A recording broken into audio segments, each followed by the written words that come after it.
Elon, do you want to see Democrats here? Elon Musk and Vivek Ramaswamy's promise to cut government spending now getting surprising backing from the left. Florida Democrat Jared Moskowitz joined the DOGE caucus, while independent Vermont Senator Bernie Sanders and California Congressman Ro Khanna say they're willing to work with Musk. House Speaker Mike Johnson is embracing the support. And over the last 24 or 48 hours, you've seen a number of our Democrat colleagues, both in the Senate and the House, who have said, you know what, sign me up. I want to be a part of this as well. So we welcome that. It should be a bipartisan effort.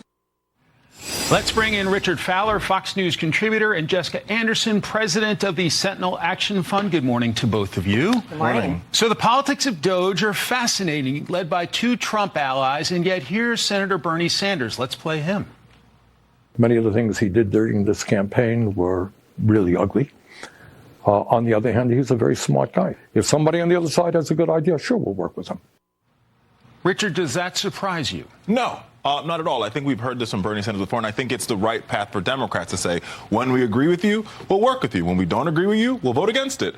And here's the challenge for this DOGE committee that Elon Musk and Vivek Ramaswamy is creating, is they're trying to convince the American people they can cut $2 trillion from the federal budget, and they're going to get that done in 4 years. This has been tried before. Ronald Reagan tried it. The first Roosevelt tried it.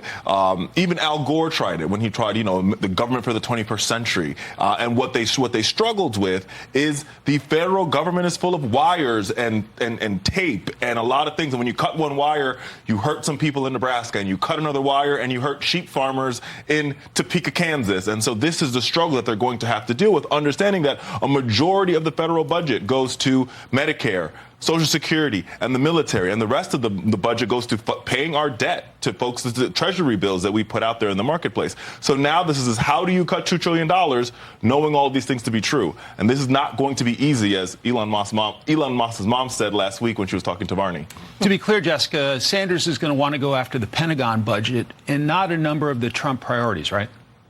Well, maybe. And I think actually President Trump has an eye towards the Pentagon budget and certainly reallocating and moving things around. I think that's actually what we've seen with Pete Hegseth and his meetings with senators this week, of a vision for how to reform and bring efficiencies to the Pentagon. But as someone that started their career in the cut spending and Tea Party movement 13 some odd years ago, I can just say one thing that we have learned is that if you're going to take a blowtorch, as the speaker says, if you're going to take a blowtorch to spending and provide government efficiencies and cut bloat, it has to be bipartisan. So that's what makes this effort, I think, different than what we've seen in years past. We should try. We should do big, bold things. President Trump is going to do that with his second term. He did it with his first. Everyone said that he couldn't move, the Israel embassy from Tel Aviv to Jerusalem. He did that. He can do big, bold things. And I think the vision that the DOGE caucus has put forward, what Elon and Vivek want to do, is fantastic. All right. From the Pew Research poll, 22% say they trust the government to do what is right just about always, most of the time.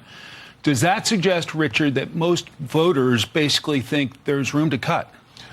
Yes and no. I do think what this election also taught us is that the American people are frustrated with how they think the government is working. So I don't think the government is serving them as well as it should. And so I think this does create a complication. I do agree that we should be bipartisan how you do this, but I think this does create a complication for the Trump administration as they get in there. If you want to have no tax on tips, which the president promised, if you want to not cut Social Security and Medicare, what the president's also promised, to do that and to also cut $2 trillion, that's like being on a seesaw and there's no ground under you. And I think that's the struggle that they're going to have. I do think there are efficiencies at the Pentagon. Democrats for a long time have been talking about how you cut efficiencies how do you create efficiencies at the Pentagon. Republicans have said, listen, that's our sacred cow. We believe in a strong military. Actually, if you look at Trump's record in his first presidency, he exploded the budget at the Pentagon. He spent more money. He created a new division of the Pentagon, Space Force, which cost billions of dollars to the American people. So the question now becomes is it should be done bipartisan. How do you do it in a way that doesn't hurt the American people, that doesn't hurt our defense industry, that doesn't cut Social Security, that doesn't cut Medicare, and that is a tall order. How do you respond? Well, one big way that I think they're going to first start with this is we've got 6% of the federal government that is all that shows up at work. And so you have hundreds of federal employees that have not returned to their desks. True. Start there. Create some efficiencies with people that are they going to be working or not? And if they're not, they need to find another job. And there's plenty of American jobs across this country that they can backfill. Jessica Anderson, Richard Fowler, happy Friday. Happy Friday. Thanks so much.